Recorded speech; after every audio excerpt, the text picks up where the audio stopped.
Oh là là là là là, la soirée d'hier, elle a été super longue, mais au final, on reporte la Coupe du Roi. Salut tout le monde, j'espère que vous allez bien. On se retrouve aujourd'hui pour parler du Classico, bien évidemment. On est obligé d'en reparler. On va pas faire un débrief du match, hein, bien évidemment. Vous en avez dû en voir des débriefs, mais on va parler de toutes les répercussions que peut avoir ce Classico, parce qu'il va laisser des traces. Il va laisser énormément de traces, que ce soit au niveau de l'institution espagnole, que ce soit au niveau des deux équipes, hein, au niveau du Real ou au niveau du Barça, et même de la manière d'arbitrer, même, je pense, dans le futur. Vous allez voir, ça va être énorme. Le match d'hier, franchement, il y a eu énormément d'erreurs d'arbitrage. On a senti cet arbitre-là qui a été complètement dépassé. Franchement, il a été dépassé par l'événement.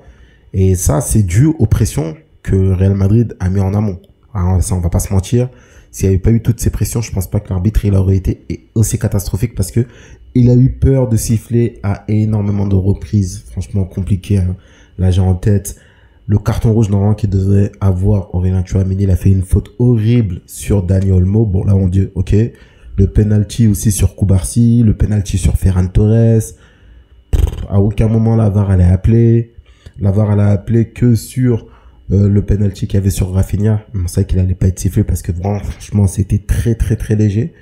Mais on l'a senti, on l'a vu. Dès le coup de sifflet final, la tête de l'arbitre, il sait qu'il a été débordé par l'événement. Franchement, c'était dur, hein. Franchement, je voulais pas être à sa place. C'était vraiment dur. Mais ce qui est énervant, c'est que l'arbitre, il se dit, je ne veux pas avoir de problème avec le Real Madrid. Ça se trouve, il y a des choses qu'on ne sait pas. Ça se trouve, il reçoit des pressions encore plus grandes. Bah, du coup, qu'est-ce qu'il fait? Il laisse le Barça, et ça, je trouve, c'est pas bon. Ça, franchement, c'est pas bon. Il a complètement été submergé des pressions, même des deux équipes, mais encore plus le Real Madrid, hein. Énormément de pression pour qu'il y ait des décisions en faveur d'un club ou de l'autre. C'était compliqué. Le match, il a été... Et on l'a senti, hein. Dès le coup d'envoi, c'était pas comme les autres classicos où il y avait pas de pression là. C'était pas comme les autres classicos. C'était dès les premières minutes, tu sentais qu'il y avait de la tension, il y avait énormément de fautes. Franchement, honnêtement, hier, j'ai pas reconnu le Real Madrid. J'avais l'impression de jouer contre l'Atlético ou contre Getafe. Le nombre de fautes, le nombre d'agressions qu'ils ont commises, hein, c'était trop. C'était horrible à voir, hein. Honnêtement, c'était horrible à voir. Mais je sais pas si vous avez remarqué, hein, depuis le premier Classico, depuis le 4-0 que le Barça a infligé au Real Madrid en début de saison là au Bernabéu. Les autres fois où on les a affrontés, il y a toujours des polémiques. La fois en finale de Supercoupe d'Espagne, il y avait la polémique sur Olmo. Et là, maintenant, il y a la polémique sur l'arbitrage. Il y a toujours un truc, il y a toujours une tentative de déstabilisation.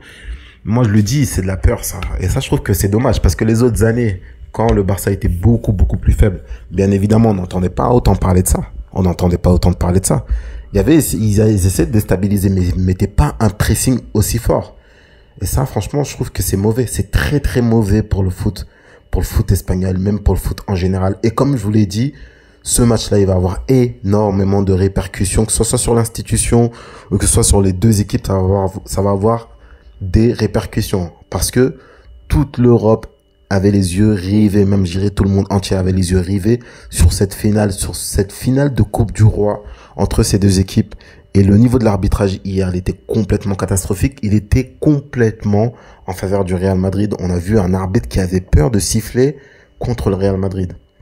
Et la veille aussi, les déclarations qu'il fait, il le dit clairement qu'ils en ont marre de recevoir autant de pression.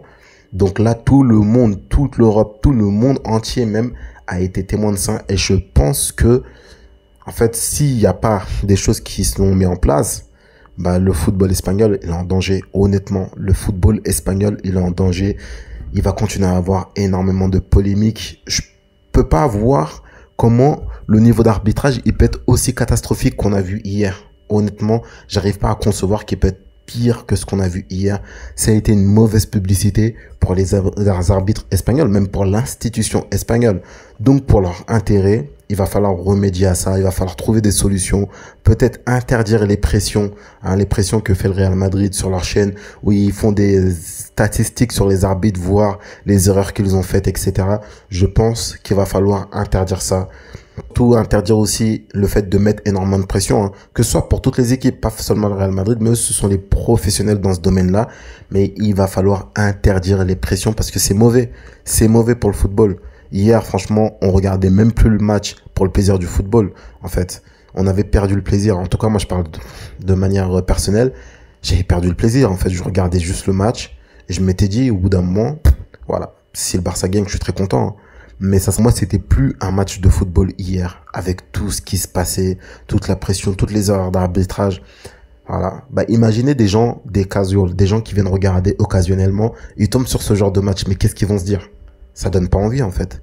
Et ça, c'est très mauvais. C'est pas une bonne pub pour l'institution espagnole. Et enfin, pour les deux équipes, pour le Barça et le Real, attention au Real Madrid. Attention au Real Madrid, parce que ce qu'ils ont fait hier, hein, tout le monde s'en est rendu compte, même les supporters du Real, ils savent que l'arbitrage était largement en leur faveur. Et ça, c'est pas une bonne chose. Ça veut dire que là, maintenant, dans un futur proche, ils peuvent finir comme l'équipe la plus détestée d'Europe. Vraiment, vraiment comme l'équipe la plus détestée. Ils l'auront mérité. Je pense que vraiment, il faut se ressaisir. Il faut gagner. En fait, ils ont énormément gagné ces dernières années. Céder du football, se baser sur le football et laisser les polémiques de côté. Un grand club comme le Real Madrid ne peut pas se permettre d'être toujours dans des polémiques, toujours faire des déclarations, etc., etc. C'est une très mauvaise chose pour eux. Et comme je le dis, ils vont finir comme l'équipe la plus détestée. Et au final même, ils vont avoir des situations qui vont être en défaveur du Real Madrid. Parce que ce qui va se passer, c'est quoi? C'est que maintenant, toi, t'es un arbitre. Les arbitres, ils restent humains. C'est-à-dire que si ils sifflent en faveur du Real Madrid, ils vont avoir ce truc-là où ils vont se dire peut-être que les gens vont penser que... Et ça, c'est pas une bonne chose. Honnêtement, c'est pas une bonne chose. Et la honte qu'il y a actuellement sur le Real Madrid, c'est horrible. Franchement, c'est mérité, hein. C'est très, très mérité. Tu fais énormément de déclarations, tu mets énormément de pression comme ça. L'arbitrage, il est en ta faveur, mais malgré tout ça, t'arrives pas à gagner. Écoutez, c'est satisfaisant, hein. C'est très, très satisfaisant. Et quant au Barça, ce que ça va amener ce match, ce qui va amener ce genre de victoire, déjà sur le plan mental, on voit une équipe qui reste concentrée, qui est unie aussi et qui, malgré tout ce qui peut se passer, malgré les pressions extérieures et tout, continue à appliquer son football. Franchement, cette équipe-là, elle est énormément concentrée. Ça, déjà, c'est une bonne chose. Sur le plan sportif, je pense que c'est une bonne chose.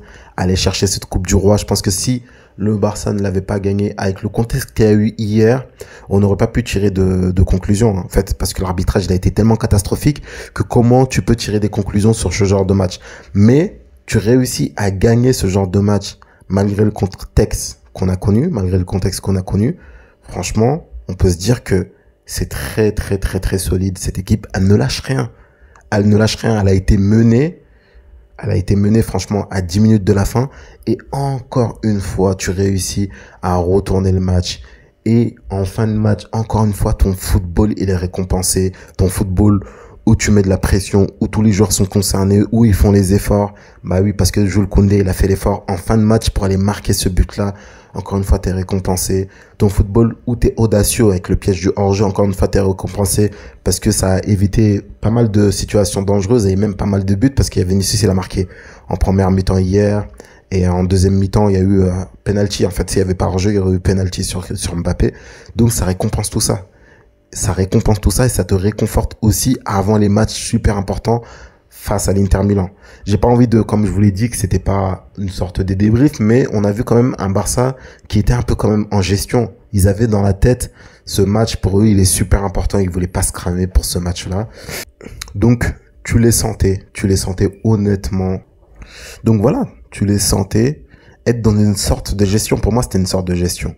Ils étaient pas à 100%, ils essayaient pas de se donner à 100% parce qu'on a vu cette équipe-là, quand elle se donne à 100%, ils ne lâchent rien et c'est pas ce qui s'est passé hier. Donc d'un point de vue institutionnel, parce que là on a parlé d'un point de vue sportif, parce que ça a amené encore plus de mental et encore plus, et maintenant t'enlèves un truc, en plus ça veut dire que là t'as gagné la Coupe du Roi, t'es un peu plus tranquille, il te reste plus que 2 trophées à aller chercher, la Liga et la Ligue des Champions, si on y arrive bien évidemment, mais d'un point de vue institutionnel, ce que le staff a mis en place, quand je parle du staff, je parle même de la direction même a mis en place, je trouve que c'est la meilleure chose à faire. C'est-à-dire que quand il y a des situations comme ça, c'est de ne plus parler. Et pour moi, c'est la meilleure chose à faire. Franchement, qu'est-ce qui se passe? T'as un match compliqué comme ça, en fin de rencontre, tout le monde fait passer le Barça. En fait, le Barça devient les gentils de l'histoire.